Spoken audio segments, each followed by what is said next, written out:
Discriminant of the quadratic equation అని చెప్పి 3x² - 2x + 1/3 = 0. ఫస్ట్‌ని quadratic ఈక్వేషన్స్‌లో ఇలా మీకు ఫ్రాక్షన్స్ కనిపించినప్పుడు అవి లేకుండా చేయండి. అంటే తీసేయమని కాదు అర్థము. సో, ఈక్వేషన్ మొత్తాన్ని కూడా 3తో ఇంటూ చేసేసాననుకోండి ఏమవుతుందండి?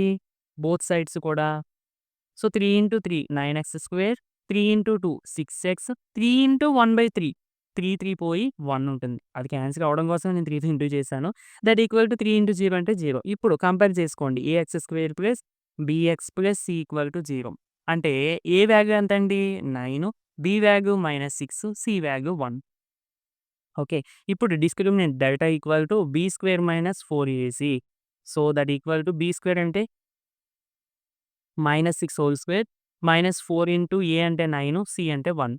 సో, స్క్వేర్ మైనస్‌కొస్తే మైనస్ ఇంటూ మైనస్ ప్లస్ 6² అంటే 36 -4 ఇంటూ 9 అంటే 36. సో, 36 - 36 అంటే 0 is the answer. That is the discriminant value.